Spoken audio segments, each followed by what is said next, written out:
Dear students અને parents, જેમને 2024-25માં admission committee through admission લીધું હતું, એમના સિક્યોરિટી ડિપોઝિટ પેટે 10,000 રૂપિયા એડમિશન કમિટી પાસે જમા છે, રિફંડ લેવા પાત્ર છે.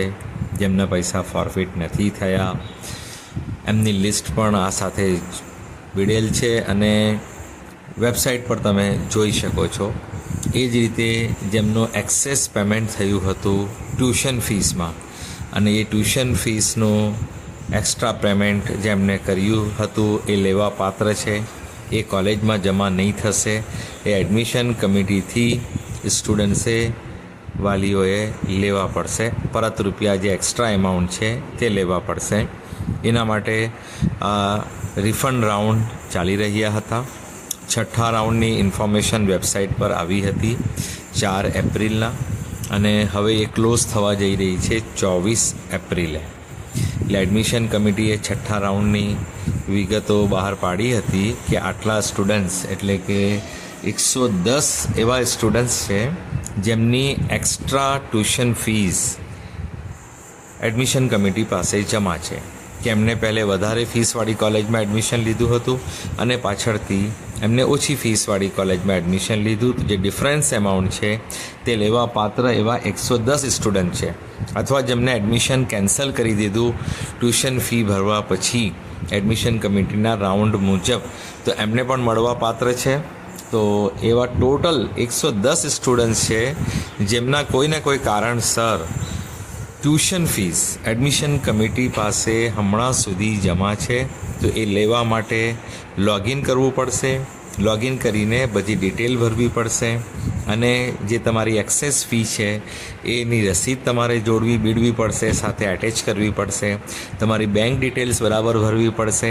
એ બેંક ડિટેલ્સમાં IFSC કોડમાં 0 છે કે O છે એની ખાતરી કરવી, અને બરાબર તમે IFSC કોડ ભરશો તો તમારા પૈસા તમારા એકાઉન્ટમાં મળવાના જ છે, એમાં કોઈ શંકા નથી. એ જ રીતે સિક્યોરિટી ડિપોઝિટ જેમની 10,000 રૂપિયા જમા છે, હવે એમને MBBS, BDS, આયુર્વેદ, હોમિયોપેથ આ ચારમાંથી કોઈપણ ફિલ્ડ માટે ફોર્મ ભર્યું હોય અને એમના 10,000 રૂપિયા જમા હોય, ફોરફિટ ના થયા હોય, એ લોકોની લિસ્ટ એડમિશન કમિટીએ બહાર પાડી છે. 1156 સ્ટુડન્ટ્સ એવા છે કે જેમની સિક્યોરિટી ડિપોઝિટ એડમિશન કમિટી પાસે જમા છે. છેલ્લી તારીખ 24 તારીખ છે, સવારે 11 વાગ્યા સુધી.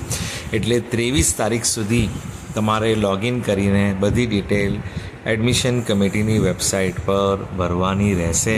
તમારી બેંક ડિટેલ અને તમારું યુઝર ID, જે પણ ડિટેલ્સ એડમિશન કમિટી માંગે છે એ ભરવાની રહેશે.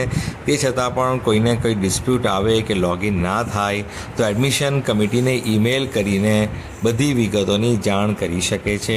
જેમની પાસે સિક્યોરિટી ડિપોઝિટ જે પે કરી હતી એનો સ્ક્રીનશોટ હોય તો એ અપલોડ કરવાનો હોય, અને જેમની પાસે એ સ્ક્રીનશોટ ના હોય તો એમની યુઝર ID અને પિનનો સ્ક્રીનશોટ અપલોડ કરી દેશો તો પણ ચાલી જશે.